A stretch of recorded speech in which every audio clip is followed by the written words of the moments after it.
Webster University and the Conservatory of the Arts. Two names that go hand in hand for me.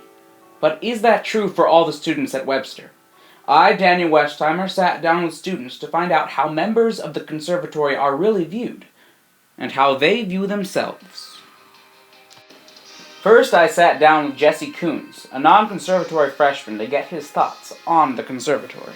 As a whole, I don't think they can all be, developed under one guise, but I think most of them tend to fit the same kind of archetype, kind of exuberant, eccentric, often boisterous.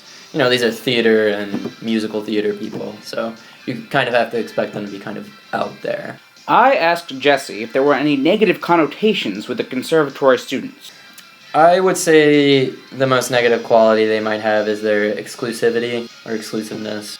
When asked why Jesse felt that they were exclusive, it's kind of hard to breach that gap as, one of the normal people. The normal people. Normal people. The conservatory is considered non-normal in Webster society? Not necessarily. I feel like the conservatory people look outward at the normal people, the non-conservatory. Because that's kind of the vibe I get from them sometimes, is, oh, you aren't conservatory. Is it a judgment, do you think? I feel like it's more of a defense mechanism. Next, I sat down with Ari Axelrod, a boisterous musical theater major, to get his thoughts on how the rest of the university views the conservatory and how he views the conservatory himself.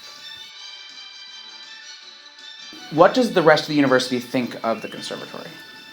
I think we are perceived as students who really just go and have fun every day. We bring yoga mats and pillows around, so clearly we must just be lying around and sleeping and having fun, when in reality we're jump roping for 16 minutes 3 times a day. And we're loud. We're louder than I would say most people are.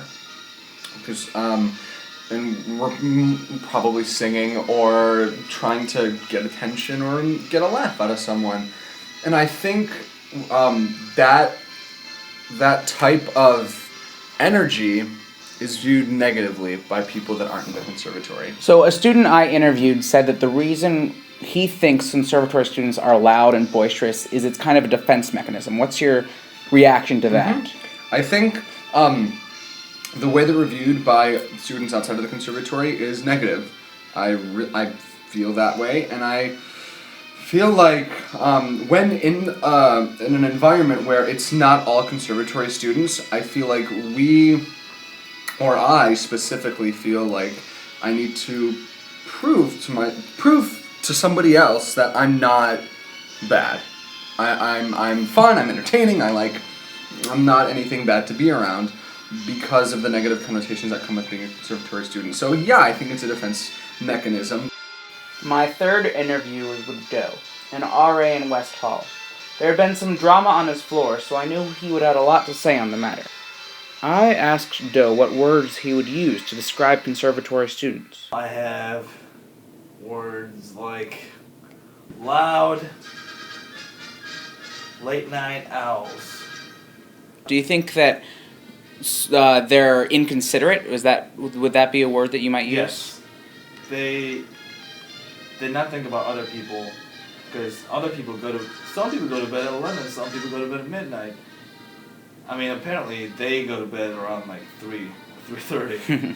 But you gotta learn that there are other type of people in society. If you could give a word of advice to the conservatory students, what would that be? Respect other people, I guess.